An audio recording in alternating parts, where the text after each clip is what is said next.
In 2020, we celebrated the 75th anniversary of victory with World War II.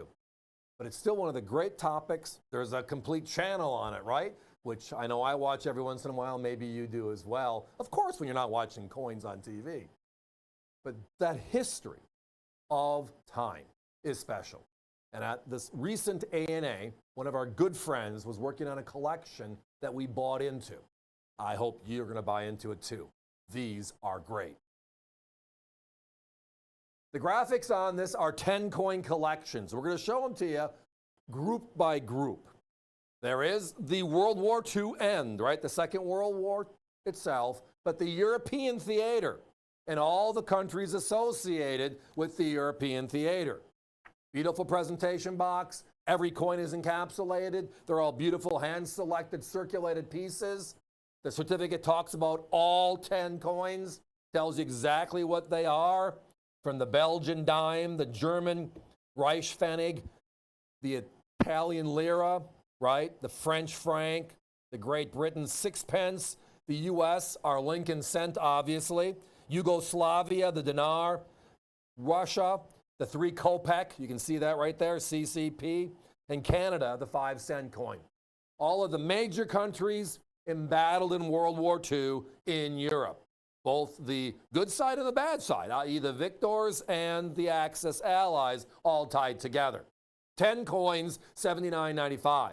But then there's the Pacific theater, World War II, different, right? And with that, we have a great picture story card. Obviously, the story primarily is Douglas MacArthur, the Philippines, we shall return.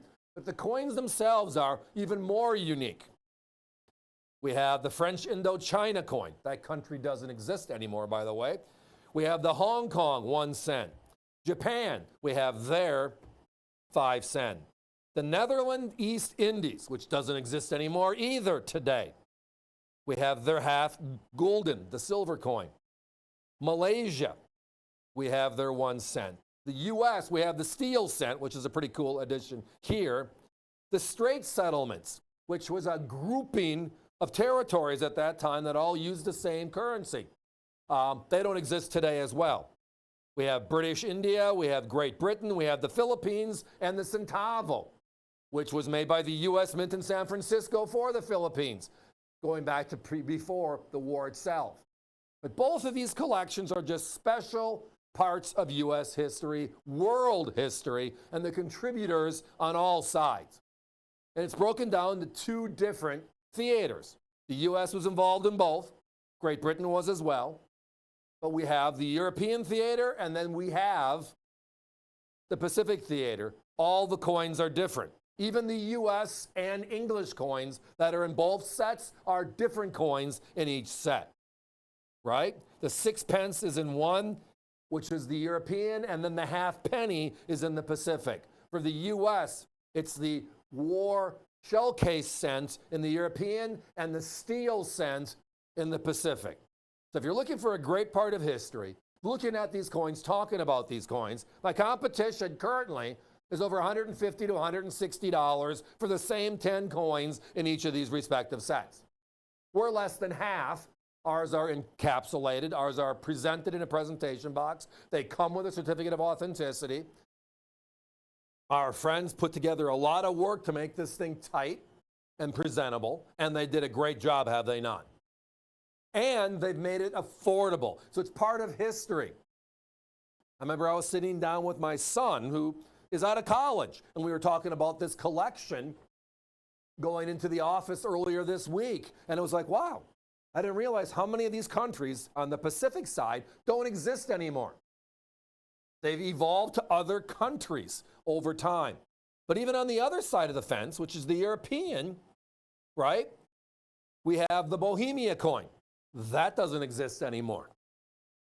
So it's kind of an interesting part of history. 75 years plus passed since the victory itself, and we still have story. We still have history. We still have a great deal to talk about. But these are great collections, whether they're for yourself or, hey, collecting's a journey. And getting the younger group involved today is a wonderful thing, and the history sells it, right? Here's the story, and by the way, this is what goes with the story. is the way a lot of people have always presented coin collecting. You love the story of Carson City? Well, here's the coin that goes with that story, etc. Well, these are the coins of World War II. These are the countries in Europe and the countries in the Pacific theater that were part of World War II. Our friends and our foes, all tied together in one beautiful collection. But it comes down to value ultimately on top of the presentation, which is like stunning. They did a phenomenal job tying this thing out. Well, tonight we have them both. And again, the your choice means, well, hey, if you're a European history buff, then that's your set. If you're a Pacific, right, that's your set. If your grandfather, your father served and he was in one theater or the other, I understand. I get it. My father's family, they all served in the Pacific Theater. It's just part of what was going on at that time and how it started and how it ended. There was a victory day for both Europe and for Japan, right? But tonight we have them. Guys, we got to put a 1-minute clock up.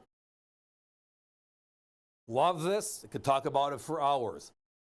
I will do that, Hunter. I'll break down again all the different coins in each of the respective sets, right?